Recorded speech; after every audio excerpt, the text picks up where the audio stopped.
Hai teman-teman, saya Jules dan selamat datang di Movie in Short.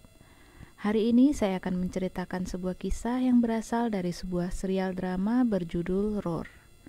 Serial ini berisi beberapa film pendek mengenai berbagai hal yang dihadapi oleh wanita dalam hidup mereka.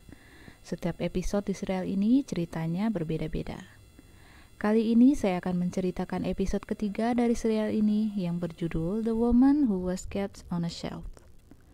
Sebelum kalian dengerin ceritanya, yuk gabung sama saya dengan like video ini, subscribe, dan pencet belnya.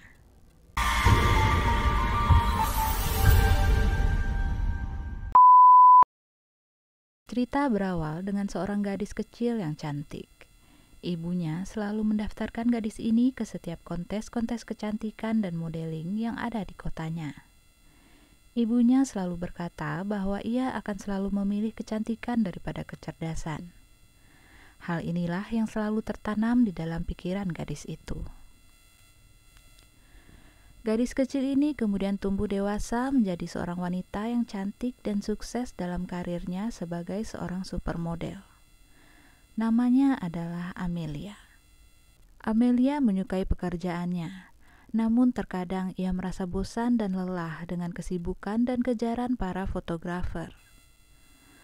Suatu hari dalam acara fashion show-nya, Amelia bertemu dengan Harry, seorang miliarder yang tampan. Keduanya saling jatuh cinta dan kemudian memulai hubungan yang sangat mesra. Dan tak lama, Amelia pun pindah ke mansion super besar milik Harry. Amelia merasa kisah hidupnya hampir seperti sebuah dongeng. Suatu pagi, Amelia terbangun oleh suara berisik dari dalam kantor Harry. Amelia pun kemudian melihat apa yang terjadi di sana. Ternyata Harry telah memasang sebuah rak yang sangat besar di dinding kantornya. Hal ini sangat aneh karena Harry melakukannya sendiri, bukannya menyewa jasa tukang saja. Tapi Harry berkata bahwa ia sedang terinspirasi saat ini dan rak itu adalah hadiah untuk Amelia. Amelia merasa senang meskipun ia tidak mengerti, karena rak itu tidak cukup untuk menaruh sepatu-sepatunya. Saat itu Harry pun berkata bahwa rak itu bukanlah untuk barang-barang, namun untuk Amelia sendiri. Amelia harus duduk di rak itu sepanjang hari sementara Harry bekerja. Jadi, Harry bisa memandangi dan menikmati kecantikan Amelia kapanpun ia mau. Amelia juga akan bisa memandangi kolam dan meja kerja Harry. Dengan demikian, Harry bisa selalu fokus bekerja dan terinspirasi untuk meluncurkan berbagai bisnis karena ia bisa selalu memandangi alasan ia melakukan pekerjaannya. Pada saat Amelia berkata bahwa ia tidak menyukai ide Harry dan ia harus bekerja, Harry tidak peduli dan menyarankan Amelia untuk berhenti bekerja. Apalagi Amelia sudah tidak menyukai pekerjaannya. Harry tidak ingin Amelia hidup seperti orang biasa. Ia menginginkan Amelia untuk tidak bekerja dan tinggal menikmati kehidupannya saja. Harry juga berjanji untuk selalu memuja Amelia selama ia duduk di rak. Harry tidak peduli apa kata orang. Ia terus mengatakan bahwa jika Amelia duduk di rak itu untuknya, maka ia akan menjadi pria yang paling berbahagia di dunia. Amelia pun menyerah dan mau mencoba. Ia pun naik ke rak itu menggunakan tangga dibantu oleh Harry. Harry juga memberinya sebuah bantal agar Amelia nyaman di atas rak itu. Pada awalnya Amelia merasa canggung berada di sana. Namun lama-kelamaan Amelia bisa menghilangkan rasa canggungnya dengan melakukan berbagai posisi di rak itu. Harry pun selalu mengagumi kecantikan Amelia saat ia memandangi Amelia di atas rak. Suatu saat, akhirnya Amelia dan Harry menikah. Bahkan di saat itu, Amelia tetap duduk di rak itu sambil memakai gaun pengantinnya. Ia hanya bisa melihat orang-orang saling mengobrol dan Harry yang mengucapkan sebuah pidato singkat dan bersulang untuk Amelia. Amelia pun merasa tersanjung saat semua mata memandang ke arahnya. Amelia sangat bahagia dan menikmati kehidupannya di atas rak. Harry juga selalu membuat Amelia senang dengan selalu memberikan hadiah-hadiah mahal dan mewah. Setiap hari Amelia menghabiskan waktu dengan berbagai kegiatan di atas rak. Ia membaca majalah, mencat kuku, bahkan berolahraga di sana.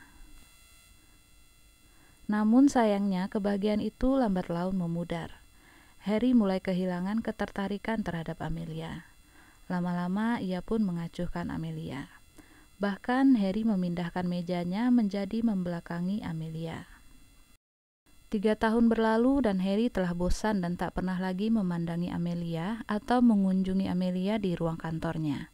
Sekarang Amelia telah menjadi dekorasi di rak dinding. Ia benar-benar menjadi trophy wife. Merasa sangat frustasi dengan keadaannya, Amelia memutuskan untuk melompat turun dari rak. Ia ingin membebaskan dirinya dari kehidupan dengan segala keterbatasan di sana. Pada awalnya Amelia takut karena ia melihat bahwa jarak antara rak dan lantai sangatlah jauh. Namun akhirnya ia berhasil turun.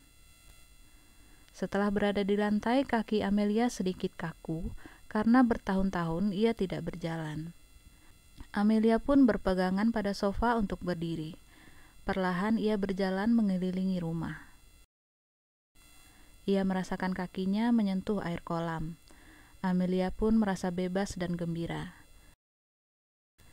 Ia mulai berkeliling rumah sambil menari kegirangan, walau cara berjalannya masih aneh. Lalu Amelia pergi keluar setelah bertahun-tahun terkurung di mansion. Perjalanan Amelia menjelajahi kota menjadi sesuatu yang sangat menyenangkan baginya. Ia menelusuri jalanan sambil menari dan menyapa orang-orang yang ada di jalanan. Bahkan ia menumpang sebuah Vespa dan berkeliling kota. Amelia yang bersemangat akhirnya sampai di pantai, dan ia pun mulai bermain di pantai seperti anak kecil yang baru melihat dunia. Setelah sekujur tubuhnya basah oleh air laut, Amelia yang kedinginan kemudian pergi dari sana. Ia menyusuri deretan pertokoan dan melihat orang-orang di makeover di sebuah toko kosmetik. Amelia kemudian masuk ke toko itu dan merapikan wajahnya memakai make up sampel. Seorang pelayan toko kemudian menyapanya dan memuji kemampuan make up Amelia. Saat berbincang, pelayan toko itu menanyakan pekerjaan Amelia. Amelia menjawab bahwa ia hanya duduk untuk orang yang kaya. Pelayan toko itu tidak menjudge Amelia, bahkan mengatakan bahwa wanita tak perlu memilih antara kecantikan dan kecerdasan. Kita dapat memakai keduanya bersamaan. Setelah keluar dari toko kosmetik, Amelia kemudian kembali pulang dan menghancurkan rak di kantor Harry. Sebagai simbol membebaskan dirinya sendiri dari kehidupannya sebagai trophy wife yang tidak bahagia. Setahun kemudian, Amelia telah memulai brand kosmetiknya sendiri. Terlihat banyak wanita muda yang mengantri di luar tokonya yang baru dibuka. Namun di dalam toko, Amelia kembali duduk di atas sebuah rak. Kesuksesan Amelia membuka bisnisnya sendiri menandakan bahwa ia tak lagi berpatokan kepada kata-kata ibunya mengenai kecantikan yang lebih penting daripada kecerdasan. Sekarang ia membuktikan bahwa ia memiliki kecerdasan sekaligus kecantikan. Ia duduk di atas rak dengan tujuan memamerkan kepada semua orang bahwa ia mampu menjadi wanita cantik sekaligus wanita cerdas yang mampu membangun bisnisnya sendiri. Namun di akhir cerita, Amelia kesulitan memperlihatkan kecerdasannya kepada para pelanggan. Keberadaan Amelia di atas rak menjadikan para pelanggan enggan berinteraksi lebih lama dari sekedar sapaan. Mereka hanya mengagumi kecantikan Amelia. Lama-lama mereka sama sekali tidak berinteraksi dengannya. Sekali lagi Amelia menjadi sekedar sebuah pajangan di atas rak. Gimana menurut kalian? Kalau kalian punya request film yang kalian ingin saya ceritakan, bisa tulis di komen ya, dan sampai jumpa di video selanjutnya.